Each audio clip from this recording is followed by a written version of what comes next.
वास्तव क्षेत्र में भल मनीषटी हवा समस्त स्वप्न हवा दरकार। आपण जो आपण भाषण माध्यम कहते अशेष धन्यवाद। परे आम देशतली सागर केन्द्र संयोजक सान भाई लिंगराज स्वाई महोदय को अनुरोध करुच्ची से वक्तव्य रखते। लिंग सार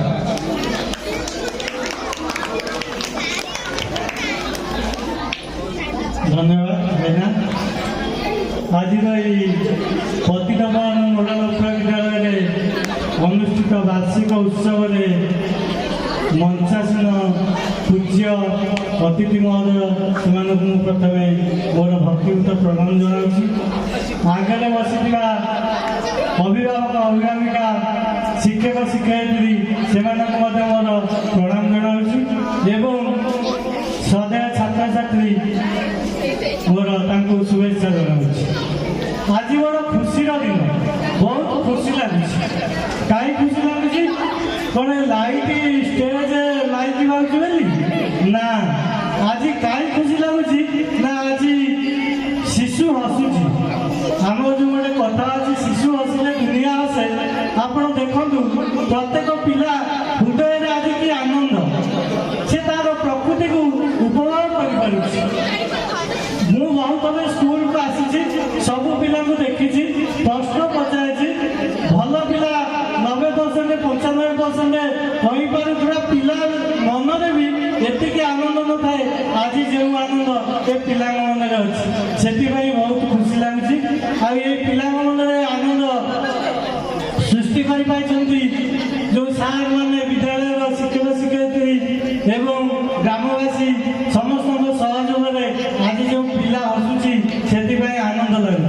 तो गोटे कथा अभिभावक अभिभाविका मान कहवाई चाहूँगी, आपण मैंने सब पिलार प्रतिभा को चिन्हतु, पिलार पाठ पढ़ा को नुह। समस्त आमर बहुत इनर क्वालिटी जो गुड़ा भगवान देते सेटा केमती प्रस्फुटित हो। आज से पिलार इनर क्वालिटीटा फुटी उठी बोली से पिला आनंदित होती। आम बाड़े धमकई चमकई पाठ पढ़ेले पिला सीना बाध्य पढ़े बाध्य नंबर रखे किंतु से आनंद न था।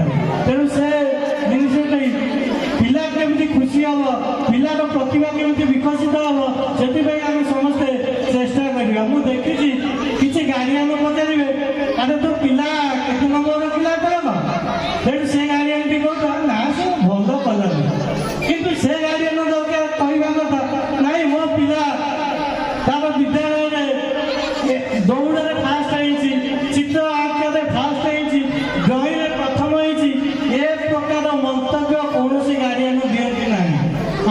जेकोसी गार्डियन अन्य गार्डियन को पचारती से एक कथा चाहती से केवल चाहती केते परसेंट रखी स्कूल में कौन हो। तेणु से पिलार विकसित नुह से पिला पूर्णांग हुए। पिलार इनर क्वालिटी को डेभलप करने आम समस्ते चेष्टा करवा। आपण मैंने जानी बड़ बड़ वैज्ञानिक जो मैंने आज फिल्म एक्टर से सब पाठ पढ़ी नथिले, अमिताभ बच्चन हूँ तेंदुलकर हूँ से किसी 95% 98% 99% नंबर नाला कि से आज समाज में जड़े नामकरा व्यक्ति भाव छिड़ा।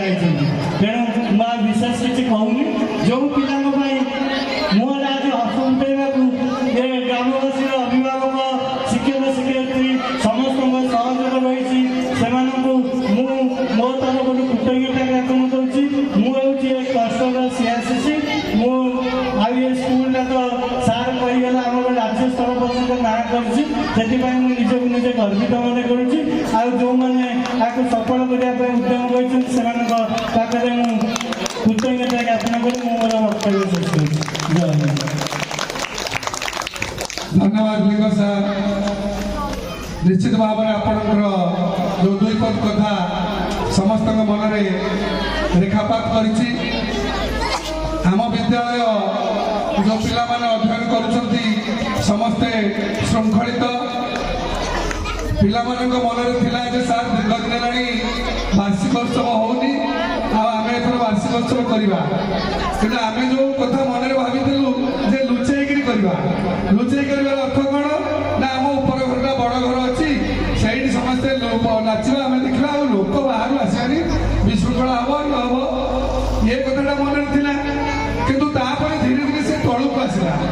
ଏବଂ ତଳକୁ ମାନେ ତଳେ ନାଚିବା, ବାହାରେ ନାଚିବା ଏବଂ ଖଣ୍ଡେ ନାଲି ଖଣ୍ଡେ ଟାଣିକିରି ନାଚିବା। ଏ କଥାଟାକୁ ଧୀରେ ଧୀରେ ପୁଣି ବଦଳିଲା ଏବଂ ବଦଳି ବଦଳି ଆସି ଏଇ ରୂପରେ ନେଲା ପିଲାମାନଙ୍କର ଆଗ୍ରହ ଏବଂ ତା ସହିତ ମା ମାନଙ୍କର ଆଗ୍ରହ ବେଶୀ। ସେଥିପାଇଁ ଅଶେଷ ଆମେ ଖୁସି ଯେ ମା ମାନେ ଆଜି ଦିନ ସାରା ଫୋନ କରୁଛନ୍ତି ଯେ ସାର୍ ଆମେ କେତେବେଳକୁ ଯିବୁ। ସେଇଟା ଭାରି ଖୁସି ଲାଗୁଛି ଆଜି ଯେ ସେମାନେ ତାଙ୍କ ପିଲାମାନଙ୍କର ଯୋଉ ପ୍ରତିଭା ଅଛି, ଲିଙ୍ଗ ସାର୍ କହିଲେ କେବଳ 95% ମାର୍କ ରଖି ଯଦି ସମାଜରେ ଜଣେ ପ୍ରତିଷ୍ଠିତ ଭଲ ମଣିଷଟେ ନ ହେଇପାରେ ଲାଭ କଣ? ଆମ ପାଖର ପିଲା ମୋ ପାଖରେ ପାଠ ପଢୁଥିଲା, 10ମ ଶ୍ରେଣୀ ପର୍ଯ୍ୟନ୍ତ ପାଠ ପଢିଛି, ପଇସା ଟିକେ ଦେଇପାରିନି, ଟ୍ୟୁସନ ହଉଥିଲା, ମଝିରେ ଦୁଷ୍ଟାମି କଲା, ଏବେ ଏଭଳି ଆଗକୁ ଚାଲିଗଲା ଯେ ତା ନାଁରେ ଗୋଟେ ଗେଟ୍ ତିଆରି ହେଲା ତା ଗାଁ ପାଖରେ, ଋତୁରାଜ ମହାନ୍ତି। ଏତେ ଆଗକୁ ସେ ପଢିଲା, ତେଣୁ ସେ ତ ପାଠ ପଢିନି, 10ମ ଫେଲ୍। ତେଣୁ ସେ ପ୍ରତିଭା ତାର ସ୍ଫୁରିତ ହେଲା। ଯୋଉ ଦିଗରେ ଯାହା ପାଖରେ ଯାହା ଅଛି ତାକୁ ଆମେ ଆଗକୁ ନବା। ସମସ୍ତେ ପାଠ ପଢି ଯଦି ଆଇଏଏସ୍ ଅଫିସର ହେବେ, ମୁଁ ତ ବେଳେ ବେଳେ ଭାରି ଖୁସିରେ ଆମ ବିଦ୍ୟାଳୟରେ 15-20 ପିଲା ଏକ୍ସପୋର୍ଟ ଟ୍ରାକ୍ଟର ଡ୍ରାଇଭର ହେଇଗଲେ। ଦିନକୁ 1000 ରୋଜଗାର କରୁଛନ୍ତି, ବାହାରେ ବୁଲୁନାହାନ୍ତି, କାହାର କ୍ଷତି କରୁନାହାନ୍ତି, ଚୋରି କରୁନାହାନ୍ତି, କିନ୍ତୁ ସେମାନେ ପ୍ରତିଷ୍ଠିତ ତାଙ୍କ ବାପା ମାଙ୍କ ପାଇଁ ରୋଜଗାରକ୍ଷମ ହୋଇଛନ୍ତି। ଆ ଦିନେ ଥରେ ଗୋଟେ ଗାଡି ଶିମିଳି ପାଖରେ ଅଟିଗଲା, ଜଣଙ୍କର ଟ୍ରାକ୍ଟର ଖରାପ ହେଇ ପଡିଛି। କିନ୍ତୁ ମୁଁ କହିଲି ଟ୍ରାକ୍ଟର ଉଠିବ କେମିତି, ରାସ୍ତା ଭାଙ୍ଗିଲାଣି ତ ଆଉ ଉଠିବନି।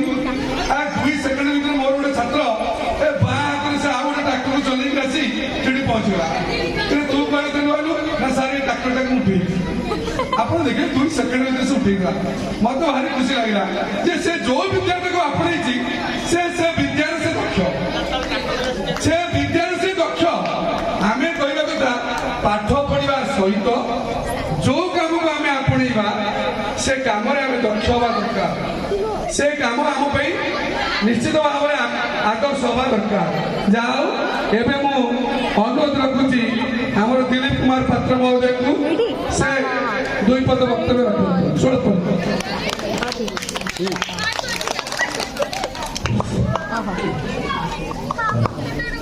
ଆଜି ପତିତ ପାବନ ନୋଡାଲ ଉଚ୍ଚ ବିଦ୍ୟାଳୟର ବାର୍ଷିକ ଉତ୍ସବ। ଆଜି ବହୁତ ଖୁସି ଏବଂ ଆନନ୍ଦର ଦିନ।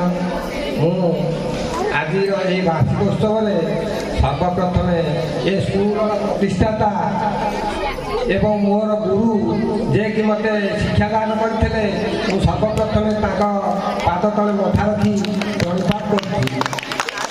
ମୋର ଏବଂ ସମ୍ମାନିତ ଅତିଥିବୃନ୍ଦ, ଶ୍ରଦ୍ଧେୟ ଛାତ୍ରଛାତ୍ରୀବୃନ୍ଦ ଏବଂ ଆମ ସ୍କୁଲର ସମସ୍ତ ଶିକ୍ଷକ ଶିକ୍ଷୟିତ୍ରୀ, ମୁଁ ଗୋଟିଏ କଥା କହୁଛି, ପିଲାମାନେ ଶୁଣ।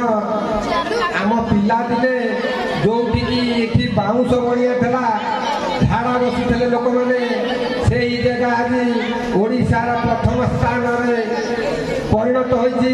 ତେଣୁ ଆମ୍ଭେମାନେ ଗର୍ବରେ ଆମ ଛାତି ଫାଟି ପଡ଼ୁଛି।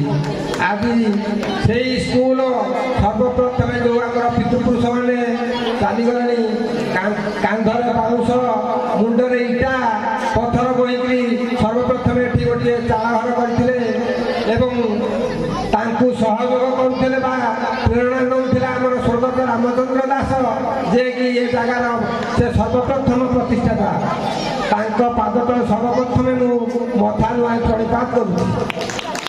ଏହି ଗ୍ରାମର କାନ୍ଧରେ ବୋହି ଏ ଜାଗାକୁ ଆଜି ସର୍ବପ୍ରଥମ ଓଡ଼ିଶାର ପ୍ରଥମ ସ୍ଥାନରେ ପରିଣତ କରିଥିବାରୁ ସେହି ସ୍ୱର୍ଗତ ପିତୃପୁରୁଷଙ୍କର ପାଦ ତଳେ ସର୍ବପ୍ରଥମେ ମୁଁ ମଧ୍ୟ ପ୍ରଣିପାତ କରୁଛି। ଆମେ ଏଠି ପାଠ ପଢ଼ିଲା ବେଳେ ଆମେ ମଧ୍ୟ ଇଟା ପଥର ବୋହିଥିଲୁ, ଚାଳ ଘରଟିଏ ସର୍ବପ୍ରଥମେ ହୋଇଥିଲା।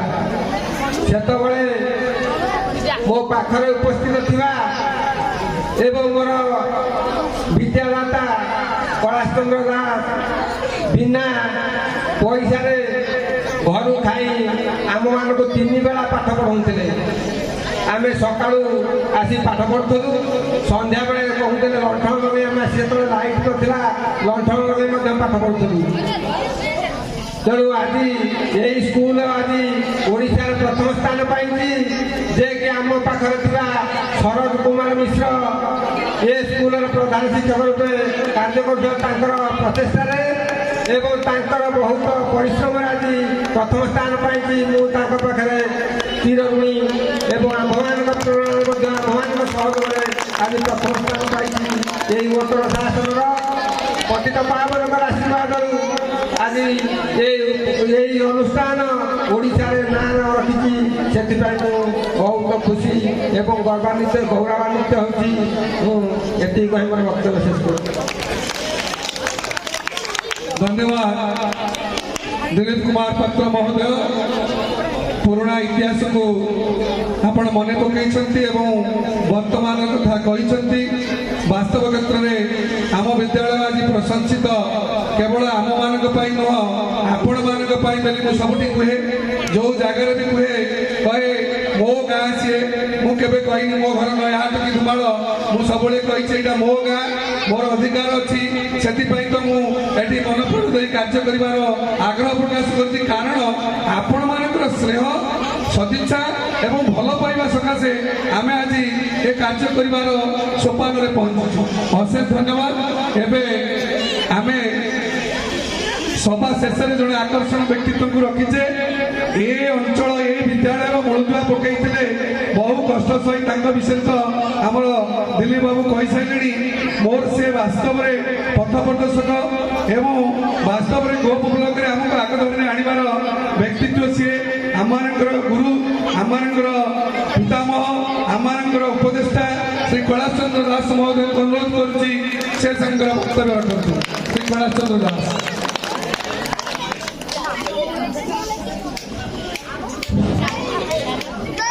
धन्यवाद। आज पतित पावन नोडाल सरकारी उच्च प्राथमिक विद्यालय वार्षिक उत्सव ये अवसर में मु सर्वप्रथम 1976 मसीह जहाँ नाम ये विद्यालय नामित करा आम ग्रामर से पतित पावन को शतकोटी प्रणाम जनाऊँ जो मानू से प्राय अधिकांश स्वर्गारोहण कले कि व्यक्ति विशेष जराजीर्ण अवस्था रही से व्यक्ति जो मैंने अनुष्ठान गठन करिवारे प्रथम परिकल्पना करथिले एवं से परिकल्पना आज वास्तव में परिणत हो पारी से परम पूज्य जे अनुष्ठान मुख्य पुरोधा स्वर्गत रामचंद्र दास स्वर्गत गोवर्धन महापात्र स्वर्गत जगन्नाथ महांती स्वर्गत जनार्दन महांती स्वर्गत नृसिंहचरण आचार्य स्वर्गत कैलाश चंद्र आचार्य स्वर्गत मनोरंजन भट्ट स्वर्गत प्रभाकर राय स्वर्गत प्रहलाद त्रिपाठी स्वर्गत भूषासन दास स्वर्गत हरिबंधु पात्र यही मानक आज मुझे स्मरण करुच्ची मोर शतकोटी प्रणाम जनाऊँ। आउ जो माने आज जीवित अवस्था अच्छा से माने हेले मोर प्रिय पूज्य सुभाष चंद्र परिड़ा एवं सत्यव्रत पात्र जे कि विद्यालय प्रथम सभापति से थिले आउ किसी व्यक्ति विशेष रही सब कथा मोर मन पड़ूना से शतकोटी प्रणाम जनाऊँगी एवं ये दुर्गाचरण नायक बालीदंडा से आज आम स्मरण करुचु मन रखु कहीं यथेष्ट अवदान थिला मु भूली जाइए रघु महाराणा बोधे स्वर्गारोहण कर सारे भ्रमर विश्वाल स्वर्गारोहण कर भूलिया ठाकुर से व्यक्ति विशेष यथेष्ट सहाय ग्राम केरु महांती अच्छा सब अच्छा भ्रमर गौरी अच्छा किंतु पिला माने आज गोटे कथा तुमको कहबी कही मोर वक्तव्य देवा पूर्व जो मैंने परिकल्पना करते ये टांगरा भूई बाउंश बण मोर श्रद्धेय छात्र दिलीप जहाँ कहते से टांगरा भूई से बाउंश बण आज प्रस्फुटित हो पार ଏବଂ ମୋର ପ୍ରିୟ ଶିକ୍ଷକ ଶିକ୍ଷୟିତ୍ରୀମାନଙ୍କ କରକମରେ ଏବଂ ଯେଉଁମାନେ ବର୍ତ୍ତମାନର ପିଢ଼ି ଏ ଅନୁଷ୍ଠାନ ଗଠନ କରିବାରେ ଅନୁଷ୍ଠାନ ସହିତ ଓତପ୍ରୋତ ଭାବରେ ଜଡ଼ିତ ହୋଇଛନ୍ତି, ଏହା ଥିଲା କଳ୍ପନାର ବାହାରେ, ତାହା ଆଜି ସାର୍ଥକ ହୋଇଛି। ସେମାନଙ୍କୁ ଆଜି ମଧ୍ୟ ଶତକୋଟି ମୁଁ ଆଶୀର୍ବାଦ ପ୍ରଦାନ କରୁଛି। ଆଜି ଏହି କାର୍ଯ୍ୟକ୍ରମର ଯେଉଁମାନେ ଉପସ୍ଥିତ ଅଛନ୍ତି ମୋର ଶ୍ରଦ୍ଧେୟ ସ୍ନେହର ଅତିଥିଗଣ, ମଞ୍ଚ ସମ୍ମୁଖରେ ବସିଥିବା ମୋର ପ୍ରିୟ ପିତାମାତା, ଅଭିଭାବକ ଅଭିଭାବିକା ଏବଂ ଶ୍ରଦ୍ଧେୟ ଛାତ୍ରଛାତ୍ରୀ, ମୋର ପ୍ରିୟ ଶିକ୍ଷକ ଶିକ୍ଷୟିତ୍ରୀ ଏବଂ ଦୂରରେ ଥିବା ମୋର এই অনুষ্ঠানକୁ ଗଠନ କରିଥିବା ମୋର ବନ୍ଧୁ ଯତୀନ ବାବୁ ଏବଂ ବନ୍ଧୁ ନରେନ୍ଦ୍ର ଦାସ, ମୁଁ ସମସ୍ତଙ୍କୁ ଆଜି ମୁଁ ସ୍ୱାଗତ କରୁଛି, ଶୁଭେଚ୍ଛା ଜ୍ଞାପନ କରୁଛି। ଆଶା କରୁଛି ଆପଣମାନଙ୍କର ସ୍ନେହ ଶ୍ରଦ୍ଧାୟ ଅନୁଷ୍ଠାନ ବାସ୍ତବିକ ଅନେକ କଥାଟି ମୁଁ ଶୁଣୁଥିଲି।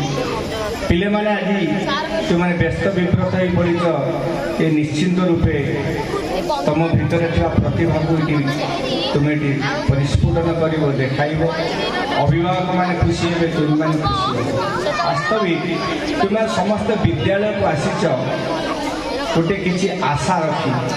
ବାପା ମାଆ ମାନେ ମଧ୍ୟ ପଠେଇଛନ୍ତି ତୁମମାନଙ୍କୁ ଯେ ମୋ ପିଲାଟି ବିଦ୍ୟାଳୟକୁ ଯାଇ ଗୋଟିଏ ଭଲ ପାଠ ପଢ଼ିବ, ଭଲ ମଣିଷ ହେବ। ଭଲ ପାଠ ପଢ଼ ଏବଂ ଭଲ ମଣିଷ ହେବ। ଏ ଭଲ ମଣିଷ ହେବା ପଛରେ ଆମେ 3 ଜଣଙ୍କୁ ପାଇଛେ। ପ୍ରଥମେ କାହାକୁ ପାଇଲେ? ଆମେ ପାଇଲେ ବାପା ମାଆଙ୍କୁ, ତୃତୀୟରେ ପାଇଲେ ଗୁରୁଙ୍କୁ। ତେଣୁ କଥାରେ ଅଛି, mother is the first teacher of the child, teacher is the second mother of the child. ବୁଝିପାରୁଛ ମୋ କଥା? Home is the first school of the child